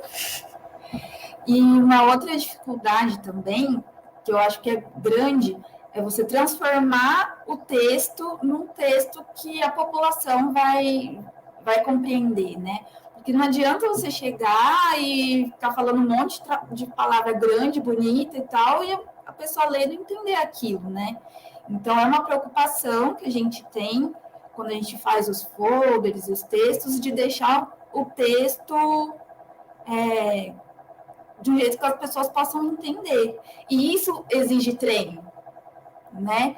Então, por isso que quando a gente fala, vai divulgar, que é uma coisa complicada, porque tem gente que passa, né, isso com naturalidade. Agora, eu, por exemplo, tenho muita dificuldade em transformar um texto acadêmico por um texto de divulgação que qualquer pessoa vai entender. Por exemplo, se eu der para minha mãe, ela vai entender o que é, né, do que eu estou falando. Então, acho que isso é uma dificuldade grande. Eu acho que é um pouco de arrogância. Eu acho que eu faço meia-culpa, que o mundo acadêmico às vezes é um pouco arrogante, né? Ele acha que ele vai botar ali no texto e as pessoas têm que entender lá sei lá, aí o nome específico de uma terminologia, de uma morfologia, a pessoa tem que entender, né? Eu acho que isso tem a ver um pouco com a arrogância acadêmica aí também. É uma bolinha com uma arrogânciazinha. Isso. A gente, às vezes, esquece isso, né? Que a gente está falando com pessoas com níveis de conhecimento diferentes, mesmo que seja da mesma idade, né? Não tem a mesma informação, o mesmo entendimento que você pode ter daquele assunto, né? Então é importante a gente ter esse cuidado, mesmo na hora de levar, de fazer uma cartilha, ou de fazer uma palestra, ou de abordar um senhor na porta da fazenda dele, né? Você quer adentrar para visitar a caverna, ter esse cuidado da forma como conversar com ele, né? Legal. Meninas, o papo tá assim muito bom. Dava para ficar aqui mais muito tempo. Só que a gente vai precisar caminhar para o final. A Elesiane fez uma outra pergunta aqui. Você falou, Jéssica, você falou de transformar o texto científico na linguagem da população. Vocês já experimentaram ouvir essa comunidade de como poderia transformar o texto científico, né, na linguagem da população? Aí, Jéssica, você responde essa pergunta e depois a gente vai fazer uma última rodada aqui, já caminhando para o encerramento, tá bom? Você quer que repete ou tá tranquilo? É uma abordagem, assim, falar que a gente perguntou, não perguntou. Geralmente a gente conversa, né, com as pessoas quando vai para campo, e aí a gente acaba descobrindo os nomes locais que eles usam para algumas coisas, né, e aí a gente acaba incorporando isso nos nossos textos, mas não é uma coisa assim que a gente fez uma pesquisa com as pessoas para saber como que é. Acaba que é na convivência ali no dia a dia dos campos, mas também não sei como isso poderia ser feito, né? Essa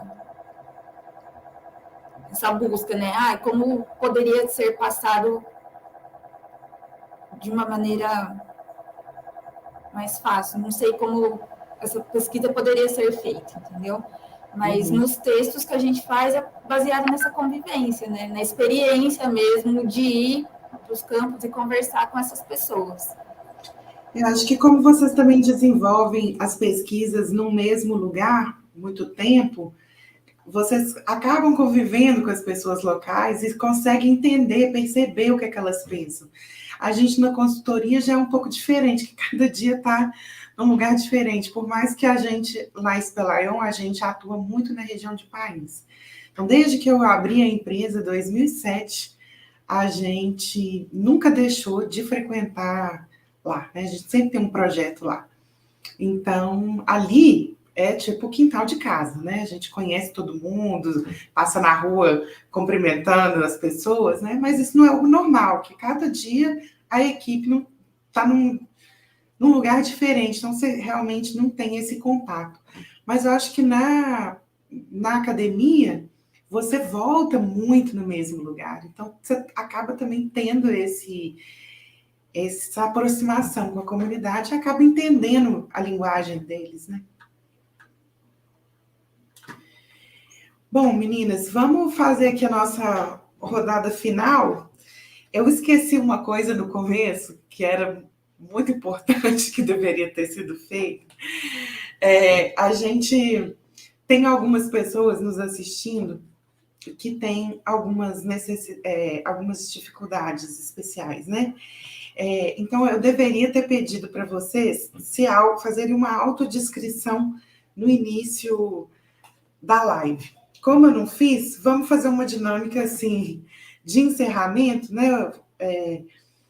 Eu vou fazer minha autodescrição, né? Eu sou a Mariana, eu sou morena, tenho cabelo liso, mais ou menos na altura do ombro, e eu coloquei um desfalque, uma função de desfocar atrás de mim a tela, né?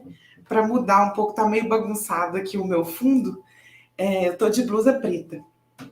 E eu já vou me despedindo de vocês, agradecendo muito a participação.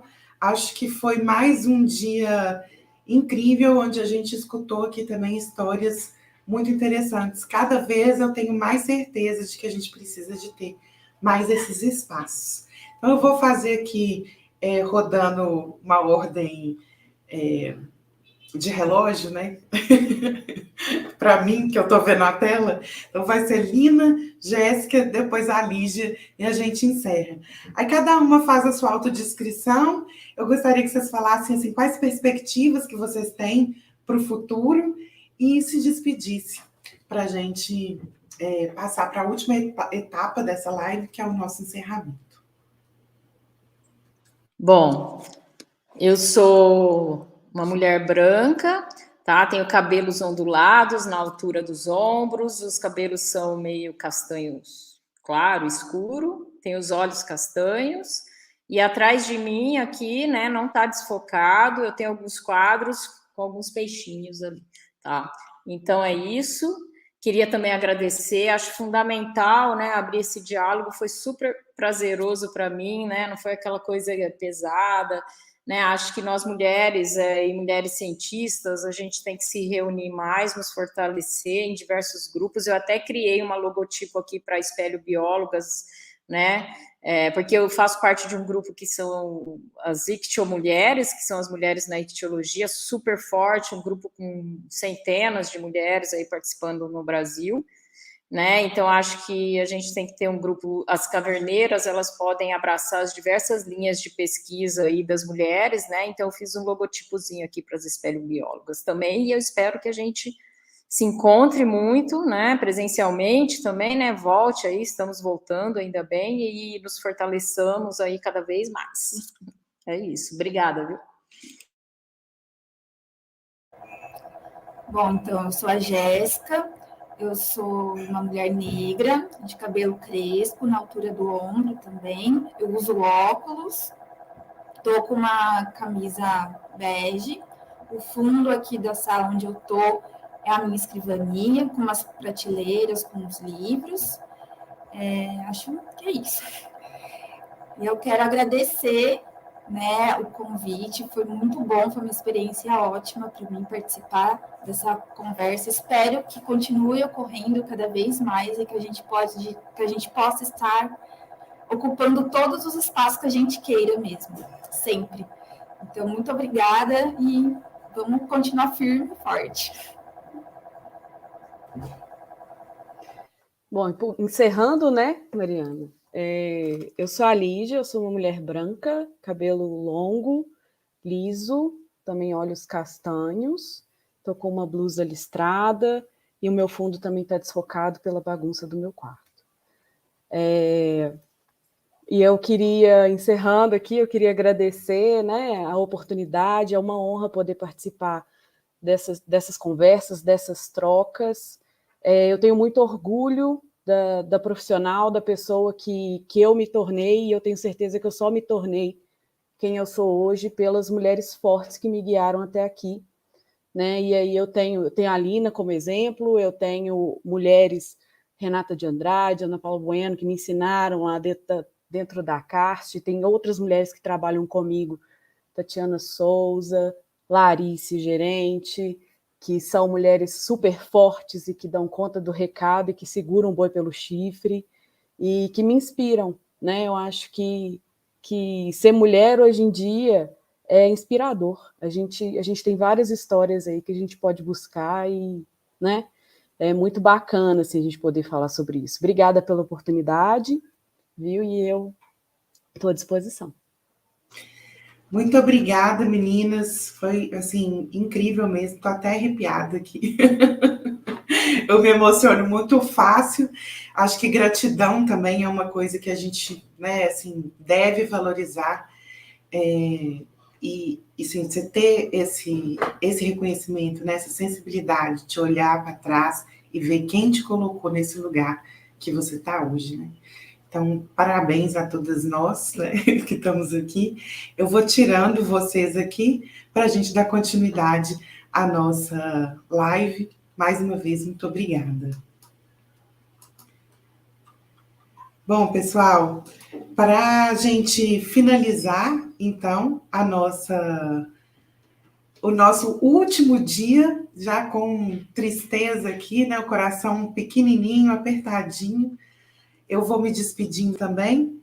Eu vou colocar aqui na tela a Eleciânia, e a Tereza, que vão finalizar a nossa live, esse nosso último dia, né, das meninas e mulheres na ciência. Sejam bem-vindas, Alessiane e Tereza, agora é com vocês. Quando a luz se apagar, que seja para que possamos ouvir, no silêncio, o som dos nossos mais belos sentimentos. Quando a luz se apagar, que seja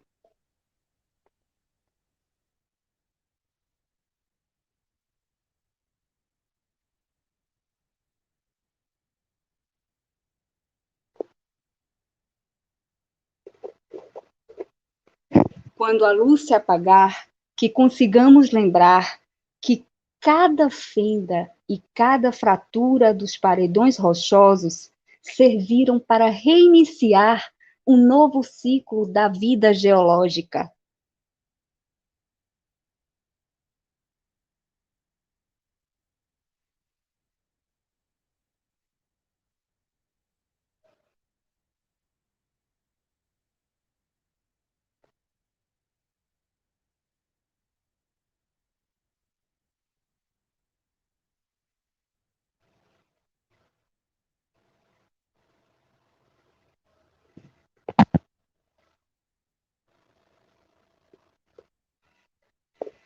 Quando a luz se apagar, que possamos lembrar que todos nós somos duais na essência feminina e masculina e que ambas existem para se contemplar.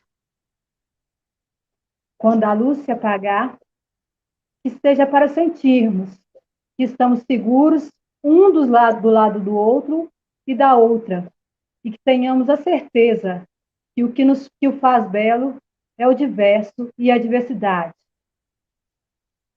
E quando a nossa luz se apagar, que possamos levar a certeza, e a única certeza, de que em todo o nosso caminho exercitamos, mesmo diante de tanta escuridão, para sermos luz por onde passamos. Caverneiros e caverneiras, iluminem-se, transbordem e sejam luz, levem luz por onde passarem, iluminando o caminho e o caminho de cada um e cada outra. Acredite, nós podemos sim caminhar juntos e caminharmos juntas.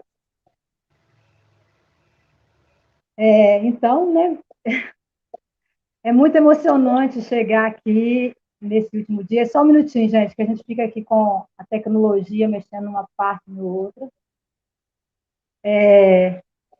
Foi um recadinho que, construído carinhosamente aí, Tereza e eu e Tereza brincamos que foi acarajé com pão de queijo, né? Minas, Bahia, acolhendo a cada uma dessas mulheres que estiveram sendo acolhidas nesses 4 estados por onde nós passamos, que a gente acredita que é possível, sim, fazer um outro formato, né, de ciência, de divulgação dessa mulher.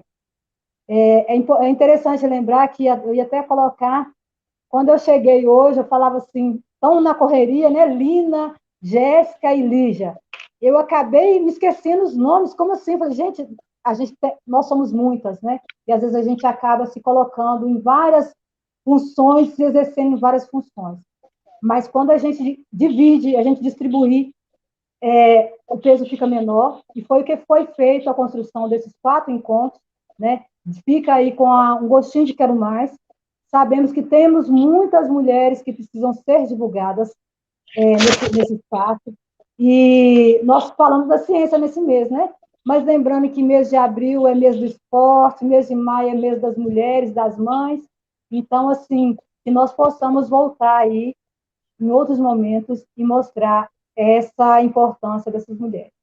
Agradeço a cada uma que esteve aqui, a cada um de vocês que vieram nas 4 encontros, participantes, convidados, em especial, né, a Ebre, a SEE, a Espelho Nordeste, aos grupos de espeleologias que estiveram presentes, Guanispelho, o Ogre, o Gesmar, CEA, e se eu falhar aqui, gente, é porque o cérebro vai ficando cansado depois de certo horário, tá? Então, deixar para vocês que é muito bom estar aqui e que nós vamos nos encontrar em outros momentos. Mari, muito obrigada. E estamos encerrando aí a nossa roda de conversa, nosso ciclo de conversa de meninos e meninas da ciência, mas pensando que é apenas mais um início de um gotejamento que nós estamos fazendo nesse nosso contexto, viu? Um abração, Tereza, e nos vemos lá, né, no congresso. Obrigada, muito obrigada. Uma última coisa aqui, antes de encerrarmos, Regiane Kelly e Jonas Galão são os vencedores do sorteio do livro. Ô, Mari, só uma coisa que eu preciso deixar... Desculpa aqui. Parabéns, e deixar registrado que eu recebi uma informação em um dos grupos aí. A gente espera que esteja bem, tá? Mas que parece que uma colega nossa da espeleologia sofreu um acidente, então, aí em alguma saída de campo, então, para a gente buscar mais informações e sermos solidários nessa colega aí que tem acontecido, esperamos que não tenha sido nada grave, mas para deixar isso registrado, que a gente busque também mais informações aí, tá, gente? Obrigadão, Mari, Tereza, Grande abraço. Brenda, beijão, Rosângela. Até mais, gente. Até mais.